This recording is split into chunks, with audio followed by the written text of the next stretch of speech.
Good morning to all the sociology students of 12th D. Today we shall discuss the chapter Social Institutions. What are social institutions? Social institutions are collective mode of behavior. They prescribe a way of doing things. Here you can see some definitions of social institutions. The third one is important, given by Green.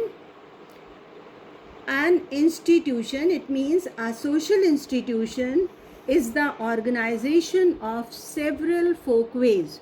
Folkways are everyday behavior patterns, and mores are also everyday behavior patterns which have a sanction from the society. So several folkways and mores into a unit which serves a number of social functions. Another definition given by Ginsberg: institutions are definite and sanctioned forms or modes of relationship between social beings in respect to one another or to some external object. Now, after this, we shall discuss the features of social institutions. Here, there are 10 features of social institutions. Let us discuss the first one. Every society consists of different type of institutions. These institutions are generally social in nature, means they are found in human society. They are established within a society and affect the different aspects of social life. The second one says institutions are found in every type of society. They are universal, means they are found in almost every part of the world. The third one is all institutions are established procedures. They are governed by norms. They prescribe the ways of doing and acting.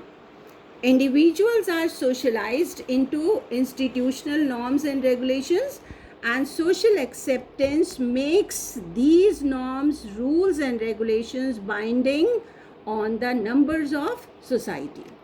The fourth one is institutions are means of satisfying specific ends or goals, which are basic and vital for the continued existence of society.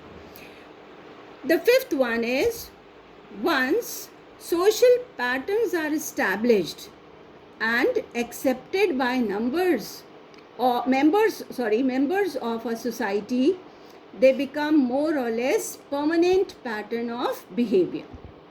The basic structure and functions of institutions remain more or less same, though they may be subject to change because of changing social situations.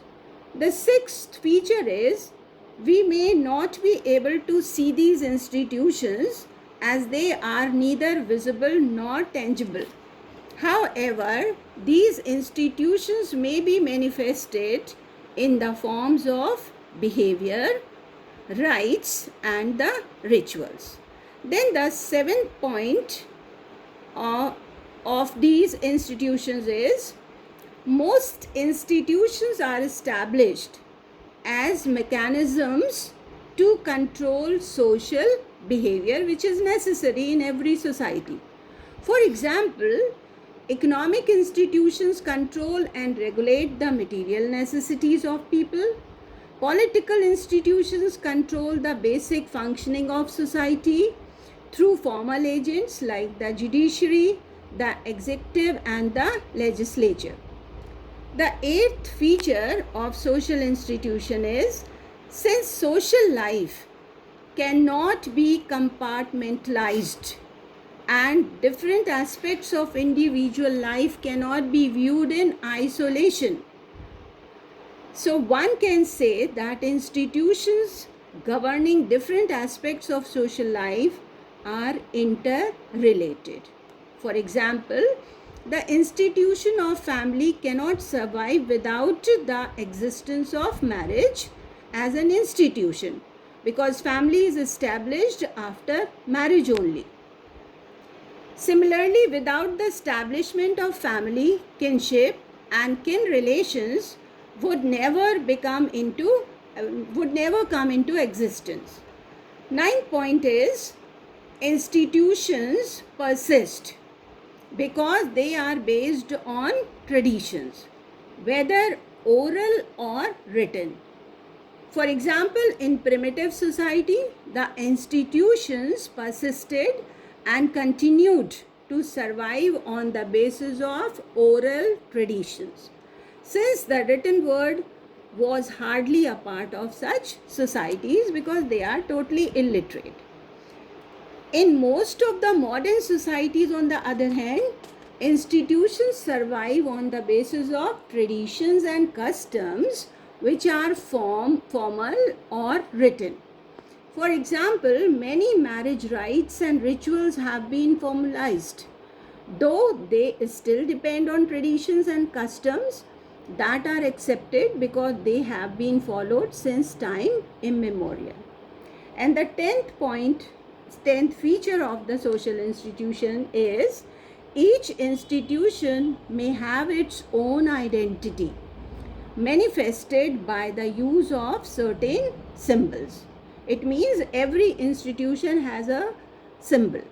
For example, different religious groups may have different symbols that give them an identity.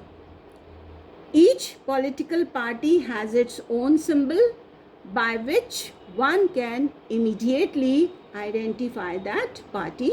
For example, lotus is a symbol for BJP party and cross is a sign for Christian community. So all these are the main features of social institutions.